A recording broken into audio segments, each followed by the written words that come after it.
사도행전 9장 32절로 43절입니다. 볼륨을 조금만 올려주세요. 사도행전 9장 32절로 43절 한 절씩 교도하도록 하겠습니다. 그때 베드로가 사방으로 돌아다니다가 루다에 사는 성도들에게도 내려갔더니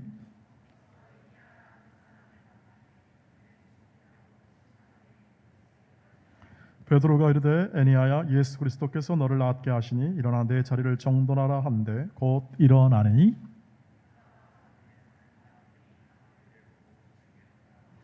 요바에 다비다라는 여제자가 있으니 그 이름을 번역하면 도르가라. 선행과 구제하는 일이 심히 많더니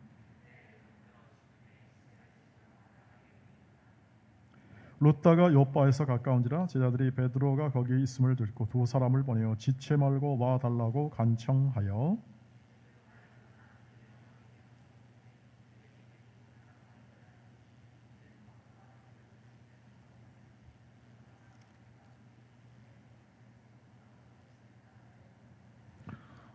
베드로가 사람을 다 내보내고 무릎을 꿇고 기도하고 돌이켜 시체를 향하여 이르되 다비다야 일어나라 하니 그가 눈을 떠 베드로를 보고 일어나 앉는지라.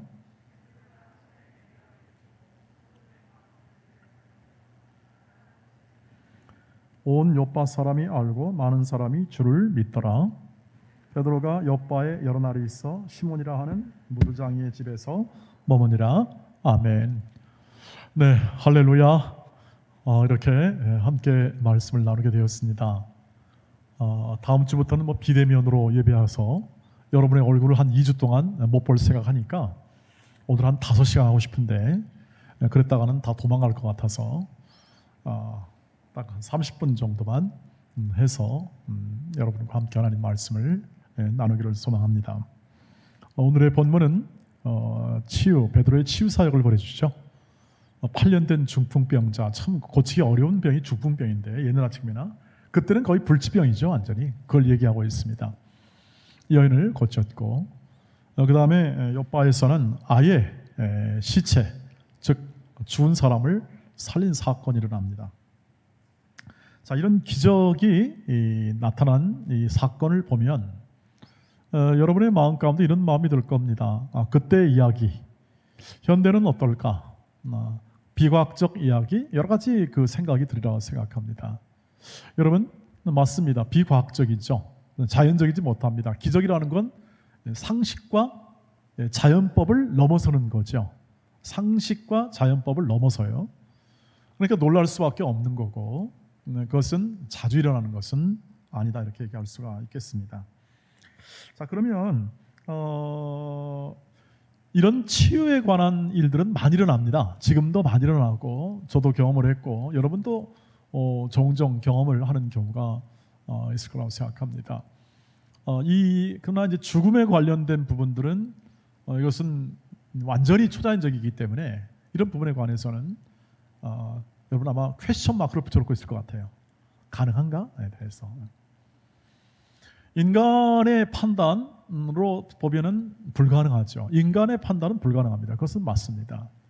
논리적으로 또 과학적으로 그것은 불가능한 일입니다. 사람이 한 번 죽는 것은 하나님이 정하신 것이기 때문에 다 죽습니다.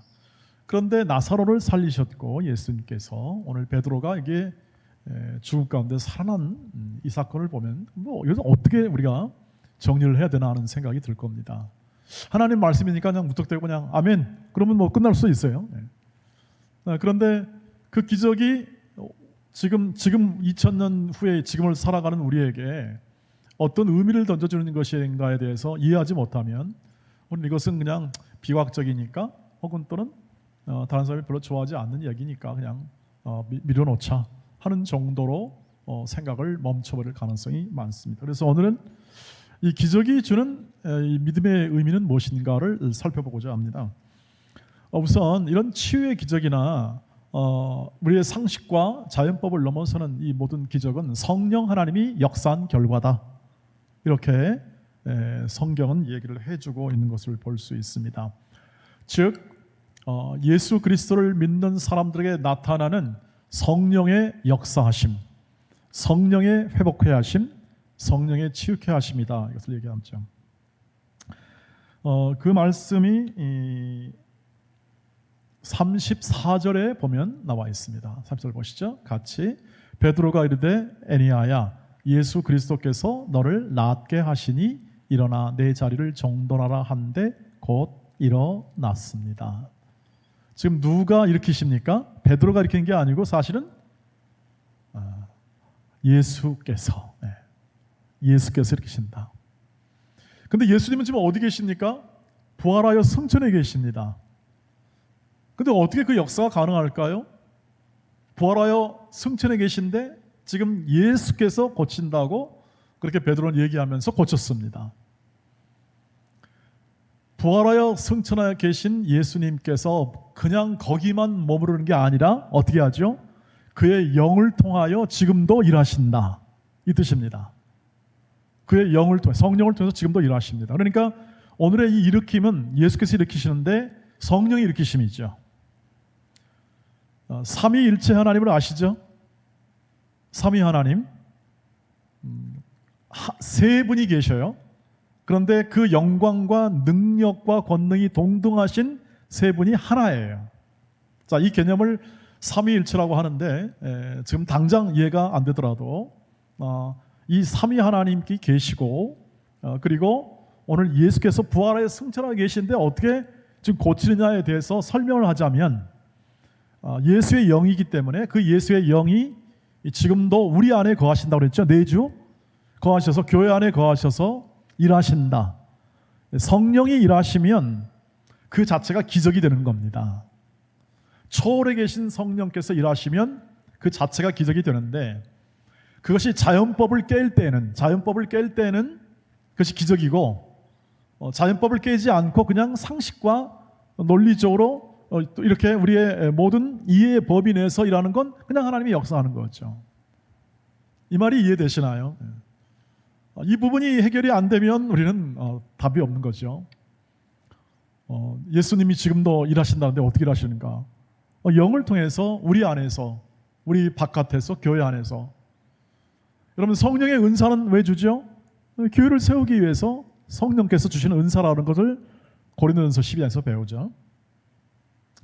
그래서 일관되게 베드로가 얘기한 건 뭐냐면 3장 앞에 3장에서 16절에서 똑같은 말을 합니다. 이 말을 이렇게 말을 하죠. 그때 나면서부터 못 걷는 사람을 고칠 때 이렇게 얘기해요. 보시죠. 안 보여줄래요? 그러면 제가 읽어요.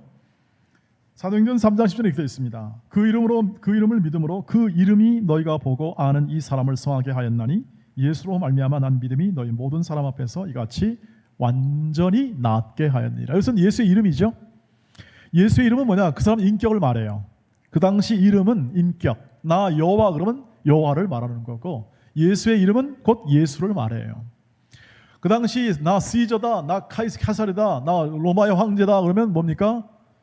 그 이름이 시저 이름이 곧 그 사람을 얘기해요. 그 인격을 얘기해요. 그러니까 여기서 예수의 이름이 낫게 했다는 것은 뭐냐면 무슨 또 다른 어떤 뭐가 있는 게 아니라 예수께서 행하신 일이다.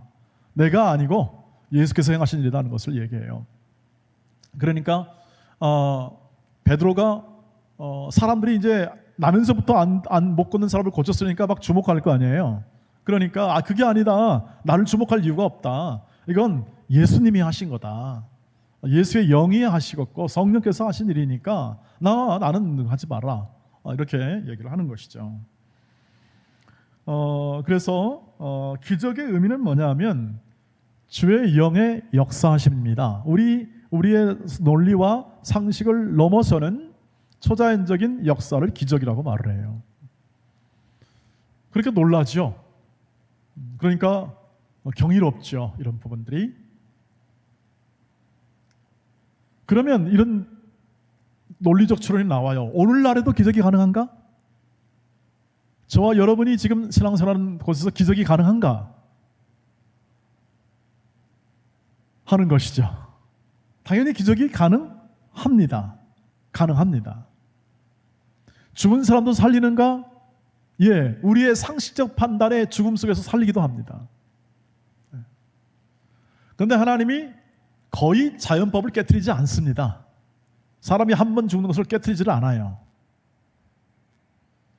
그러나 특별한 경우 죽음에서 다시 살아나는 경우도 있는 걸 보면 하나님이 이 죽음 가운데서도 일하심을 우리가 확인할 수 있는 것이죠. 특별히 다 죽어가는 사람이 살아나는 경우는 너무 많기 때문에 이것을 굳이 설명 안 드려도 여러분이 이해하시리라고 생각해요. 다만 정말 제 가까운 지인 이 한 분이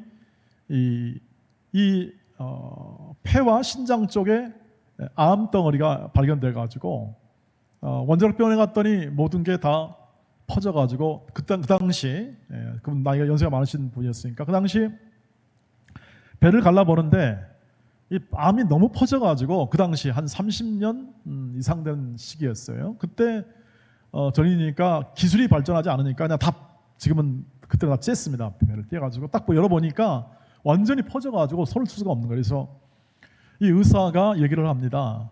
다행히 의사가 예수를 믿는 의사였어요. 다행히. 그래가지고 선생님 나는 이렇게 이 병에 관해서 더 이상 손 쓸 수가 없고 그리고 아마 의사들도 별다른 수가 없을 겁니다. 현대 기술로는. 그러니 이제 그냥 덮었습니다. 그러니 나는 예수 믿는 의사인데 하나님께 한번 매달려 보시죠. 이렇게 이제 얘기를 했던 거예요. 그래서 이분이 그 당시로 이제 기도에 올라가거나 아니면 산에 올라가나 둘 중에 하나죠. 그래서 기동 가는 것보다 그냥 산으로 올라갔습니다. 그 당시 삼각산이라고 있죠. 삼각산 저기 평창동에 있는 산도 굉장히 많이 기도를 하러 갔었는데 저도 가본 적이 있는데 알고 있는 그 산에 올라가서 이제 나무를 붙잡고 기도를 하는 것이죠.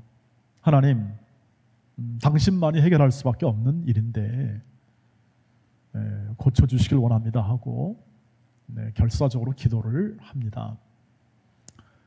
부인은 여기 집에서 이제 산에 올라가서 시한 부니까 몇 개월 못 사니까 올라가서 죽으면 죽는 거고 안 내려오면 죽는 거고 내려오면 가능성을 보는 거고 그런 마음으로 지내고 있었는데 얼마 되지 않아서 내려왔더랍니다.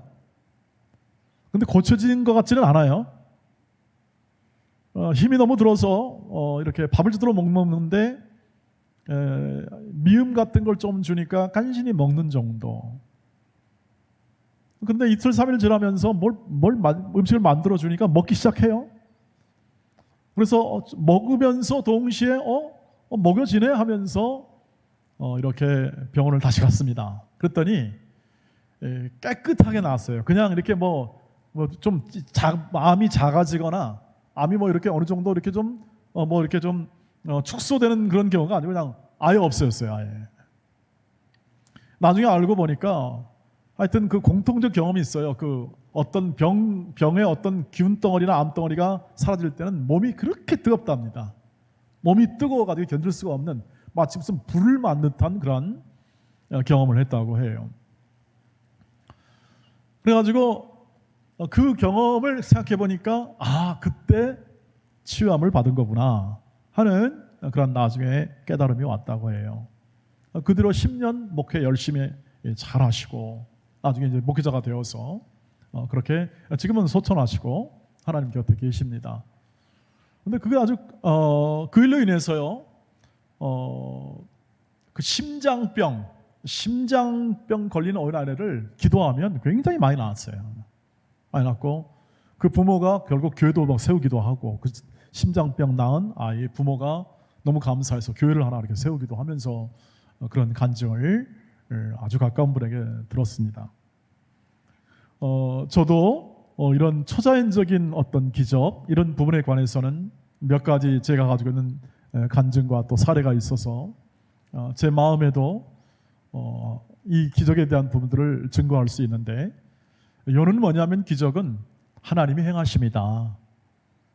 하나님의 관점으로 그 기적을 해석하게 될 때 우리는 그 기적이라고 부르는 상식과 자연법을 넘어서는 그러한 일들이 주님이 행하시면 그것은 가능한 일이고 지금도 살아계신 주님이란 뜻은 그런 기적을 나타낼 수 있는 가능성을 충분히 가지고 있는 분이시고, 아니 사실은 이 세상보다 큰 분이죠.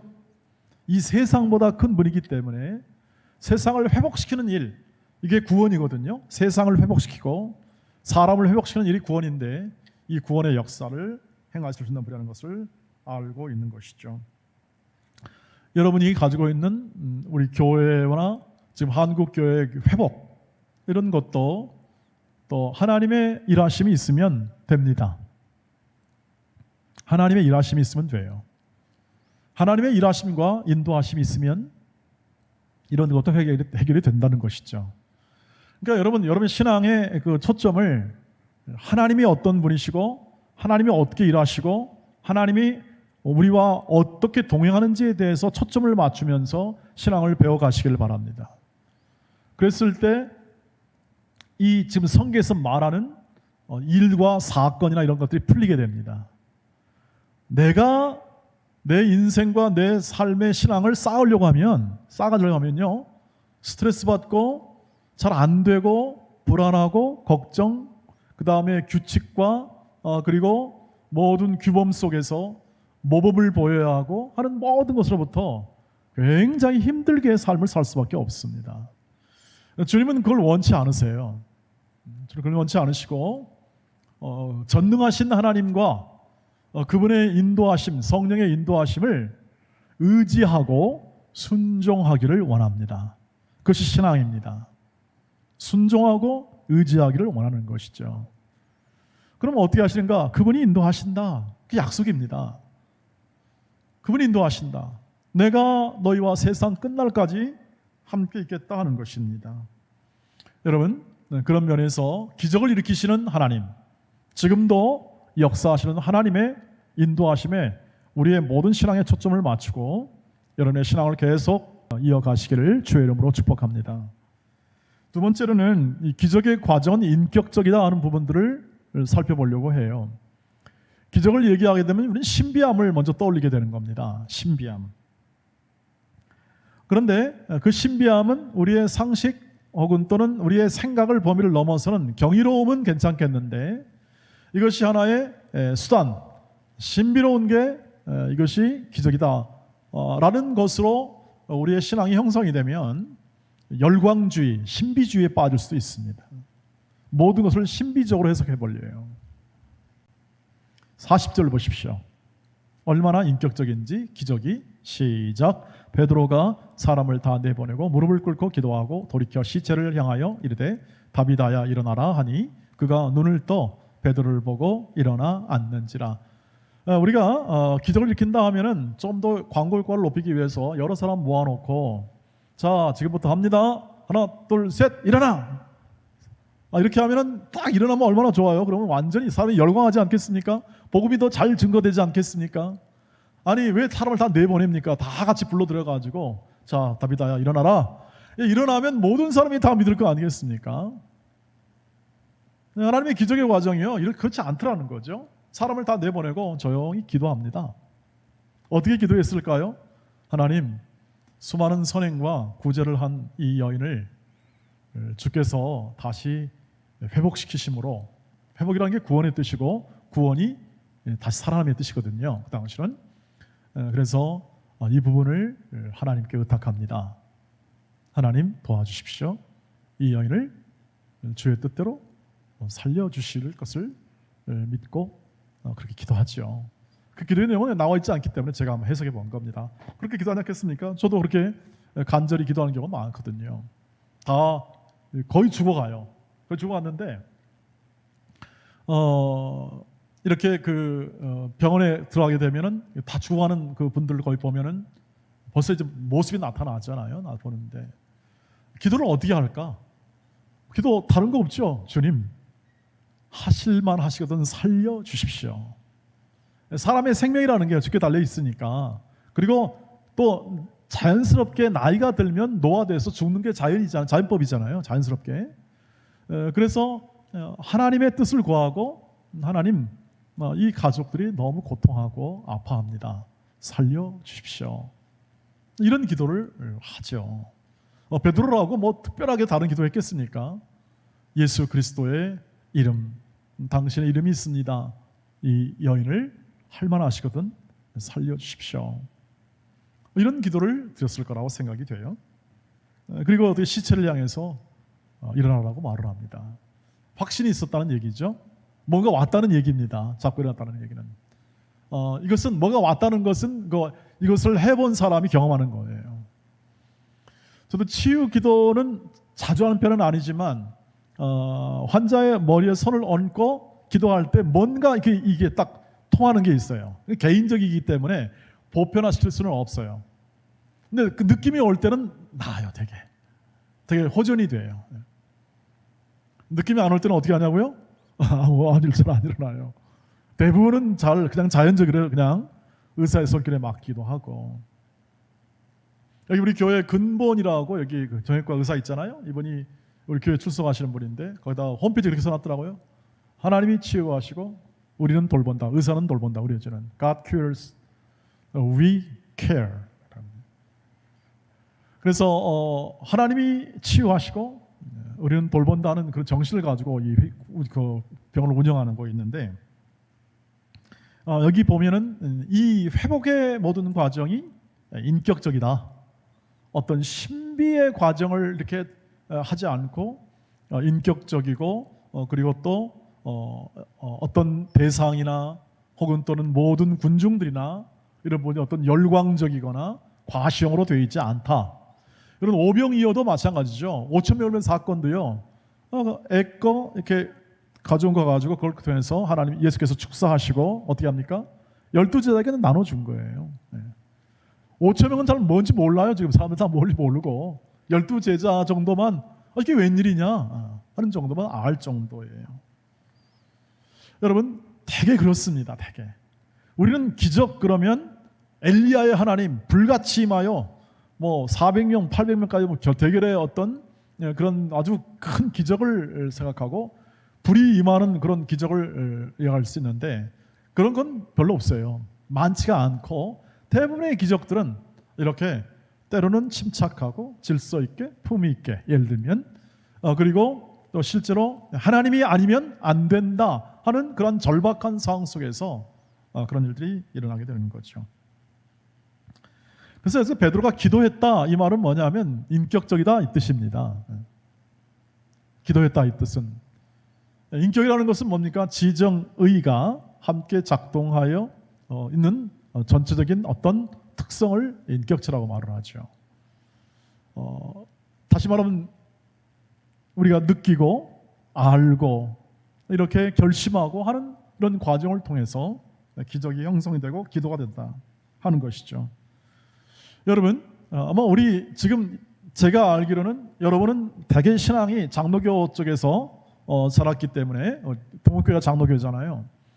이렇게 저쪽 그 다른 교단의 어떤 신비적인 체험 있잖아요. 뭐 성령 체험 이런 부분에 대해서는 또 많이 그 중심을 두지 않는 그러한 신앙의 특별한 문화를 가지고 우리는 말씀 중심으로 가고 있는데 다른 교단은요 그런 어떤 신비적인 그래서 뭐 방언을 개도 다 받는다 그러게 개도 방언을 받는데요. 그래서 개개개 그런 방언도 있나 봐요. 그런 방언을 이렇게 굉장히 강조하는 분이 있어요. 그래서 초월적인 어떤 신비적인 초월적인 것에 대해서 어떤 신앙에 초점을 두는 그런 교단도 있기도 하고 그런 파도 있기도 합니다. 그런데 뭐 그것에 대해서는 우리가 왈가왈 건 아니지만 우리가 지금 기적이라고 하는 측면에서 보면은 신비롭다, 초월적이다 하는 이 부분에 관해서 우리가 가진 생각은 뭐냐면 하나님은 초월적이지만 그 하나님의 일하심이 깰 때 우리를 생각을 깰 때는 기적이지만 대부분의 것들은 우리의 인격적인 대화나 인격적인 어떤 접촉과 인격적인 수단을 통하여 기적이 이루어진다 하는 것을 우리가 꼭 확인을 해야 합니다. 신앙도 그래서 신앙이라는 것이 저와 여러분이 갖는 신앙은 전체 인생의 과정입니다. 큰 그림이라는 거죠.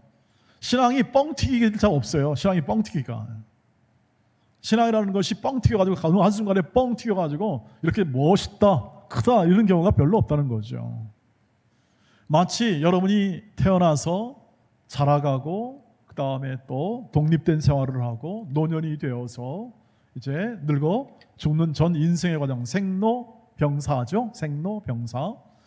이 과정을 누구나 걸치듯이 신앙이라는 것도 어떤 초월적인, 어떤 기적적인 방법에 의해서 우리 신앙이 크는 게 아니라 성령께서 인생의 모든 과정을 거치게 함으로써 인격적으로 커지게 하는 게 우리의 신앙의 커지는 과정이라는 것을 우리가 확인을 해야 합니다.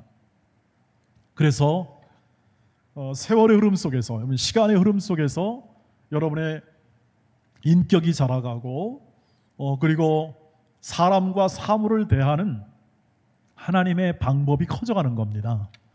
사람과 사물을 대하는 하나님의 방법을 적용하는 게 커져가는 거예요.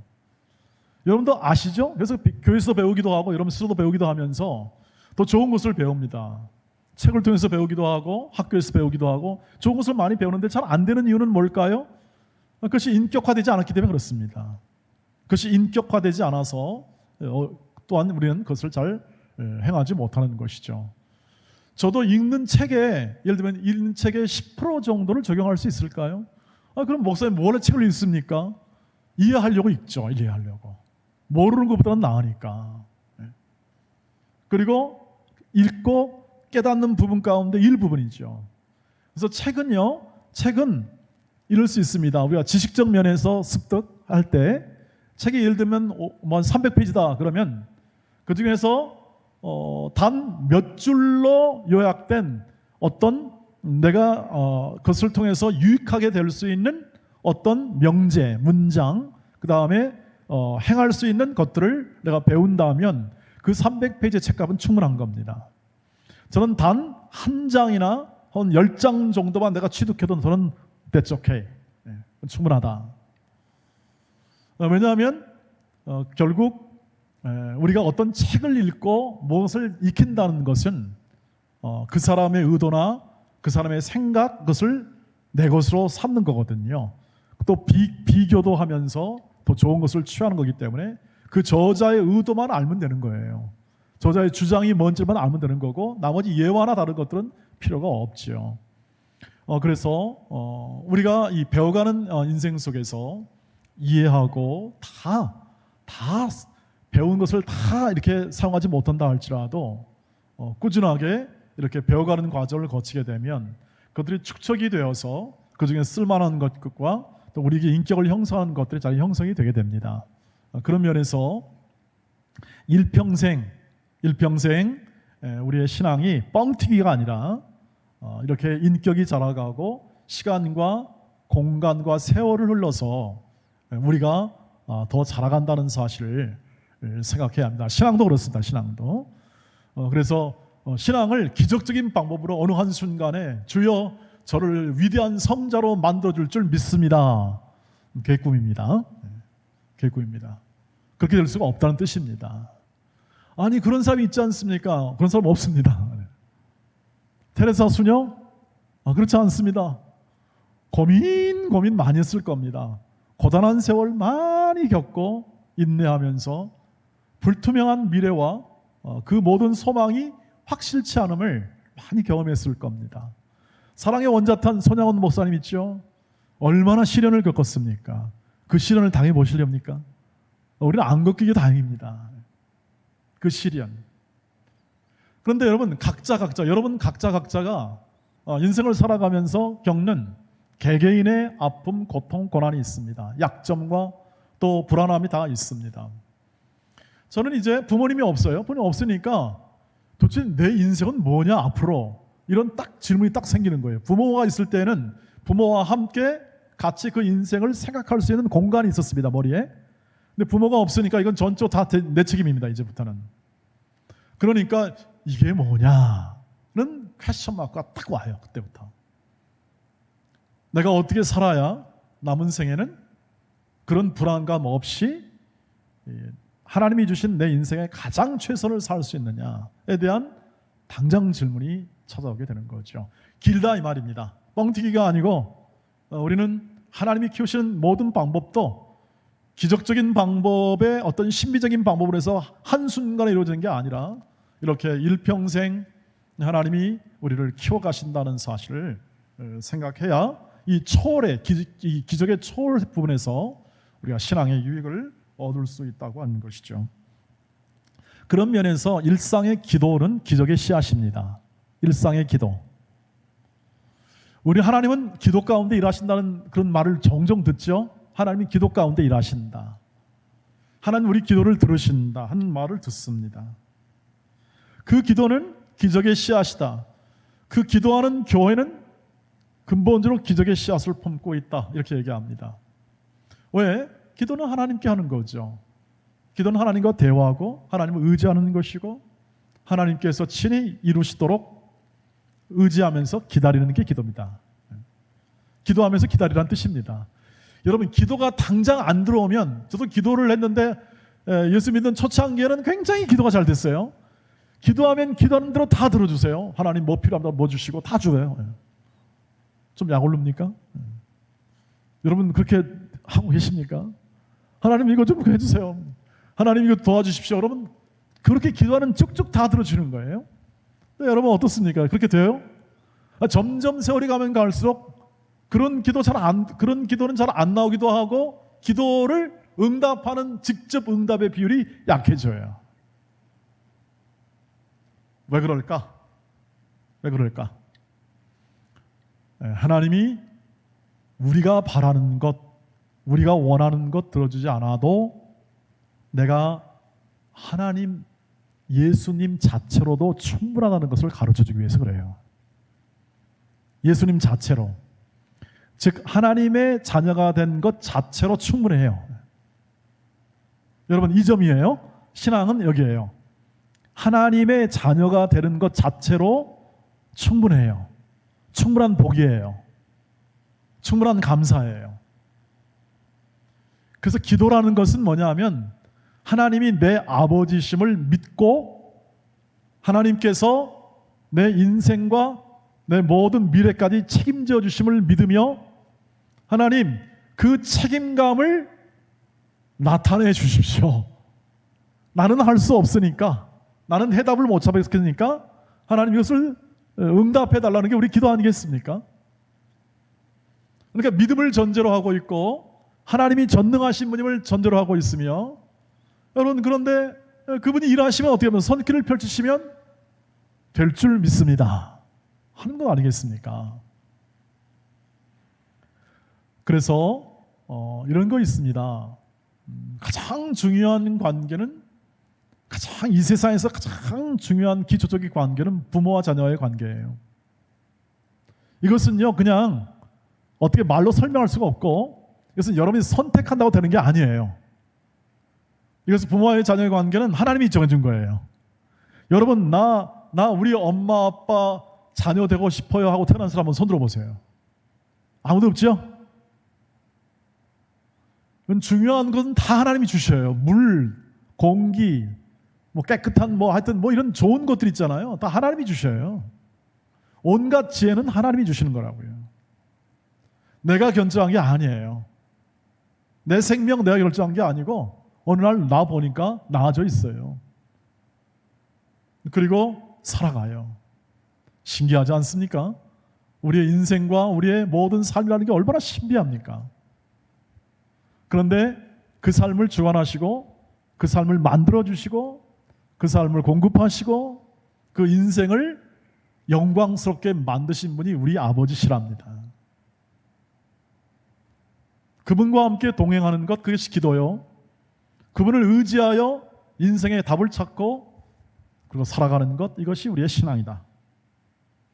그러니 그 기도 속에 기적의 씨앗이 담겨 있는 것은 명백한 일이고, 여러분 예수 믿는 것 자체가 기적이다. 예수 믿는 것 자체가 하나님의 일이고, 도무지 원수 되었던 우리를 위해서 죽어주신 예수 그리스도의 사랑이 기적이다 하는 사실을 우리가 이해할 수 있게 돼요. 이것이 이해되기를 주의 이름으로 축복합니다. 여기에 기쁨을 가지게 되고 여기에 근거를 가지게 되면 무서울 게 뭐 있겠습니까? 인생에 두려울 게 뭐 있겠습니까?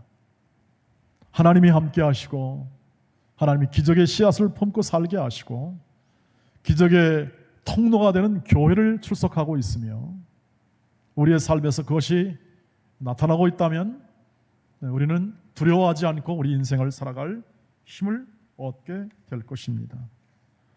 기적의 사람들이죠. 그래서 여러분, 예수를 믿으면 기적의 사람들입니다.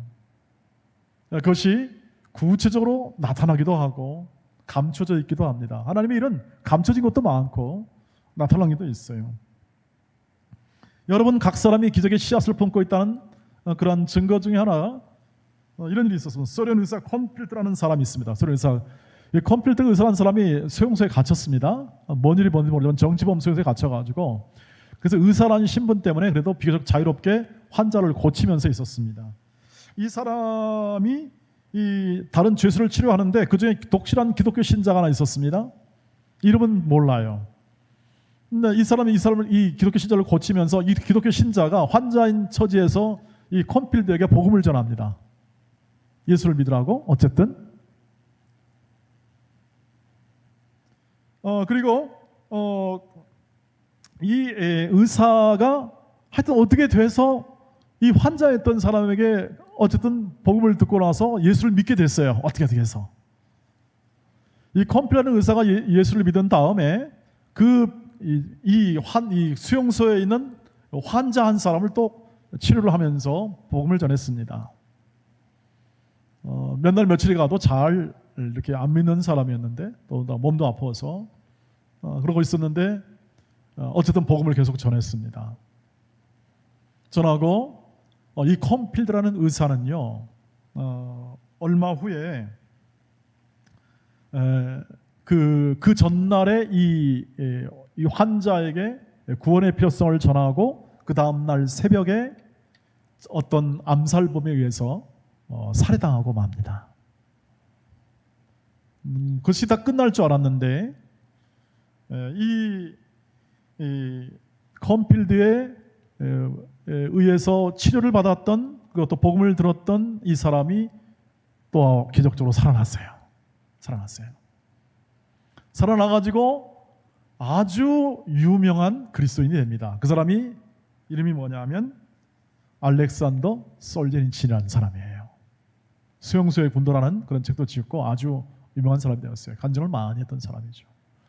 하나하나 보면 다 우리가 상상하지 못하는 범위 내에서 하나님의 일하심과 또 각 사람을 연결시키는 하나님의 능력이 나타나 있어요. 기적이라고 할 수밖에 없는 거죠.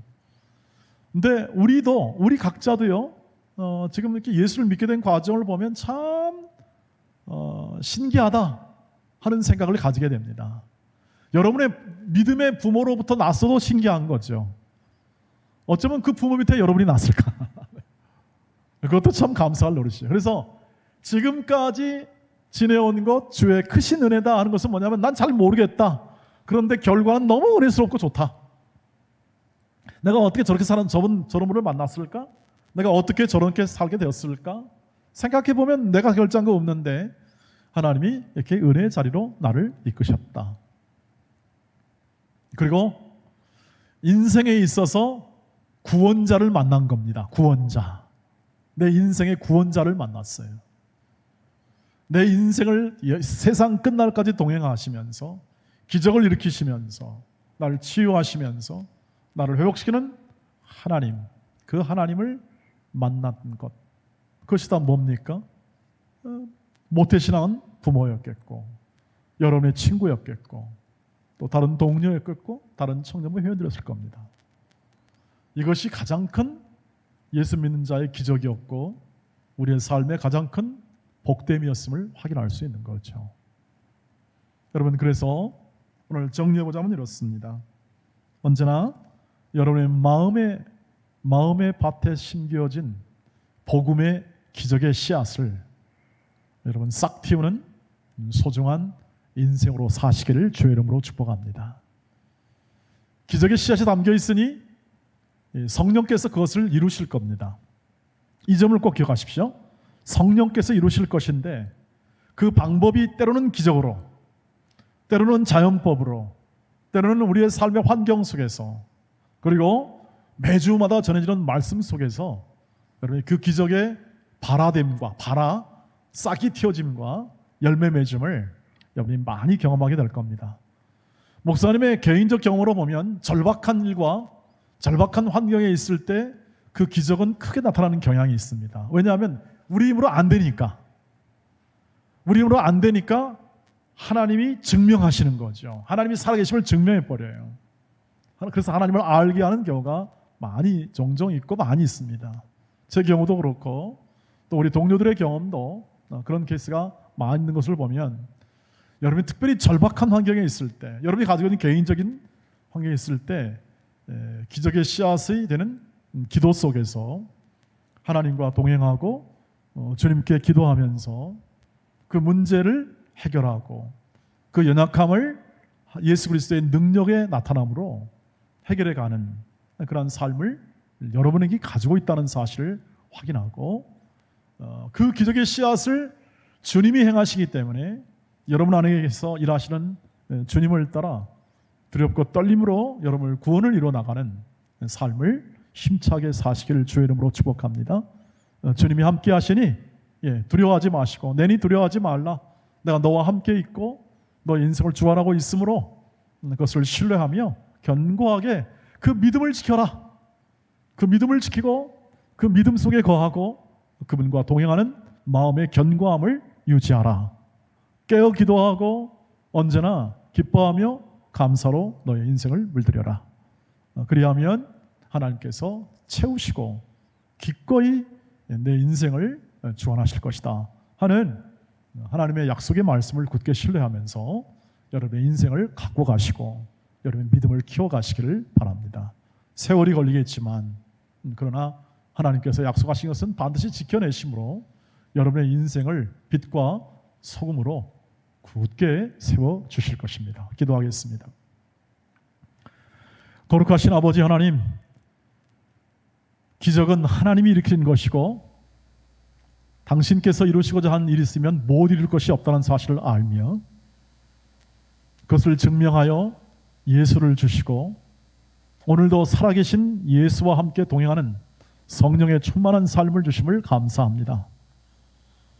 성령의 이끄심과 인도하심에 순종하고 말씀의 다스림을 받아 우리의 삶에서 풍성한 결실하도록 도와주시고 우리 인생 자체가 믿음을 통하여 기적이 되는 그러한 하나님의 능력의 사람으로 친히 세워주실 것을 믿습니다. 현재 고난과 어려움이 있다 할지라도 이 약속의 말씀을 굳게 신뢰하고 최선을 다하여 예수와 동행하는 삶을 경주하도록 인도해 주시고 우리 앞에 놓인 장애물들을 오직 믿음으로 살아감을 통하여 극복하고 그리고 또 더욱더 풍성한 하나님의 주신 삶을 살아갈 수 있도록 우리 모든 처녀들에게 성령을 충만하게 부어 주시옵소서. 충만하게 부어 주시옵소서. 내일부터 시작되는 모든 한 주간의 삶 가운데서도 공부하며 배우며 일하며 또 힘차게 추구하고 그리고 소중한 하나님의 사람의 삶을 아주 질서 있고 품위 있고 멋있게 살아갈 수 있는 지혜를 이 시간 주시옵소서. 함께 해줄 줄 믿고 예수 그리스도의 이름으로 간절히 기도하옵나이다. 아멘.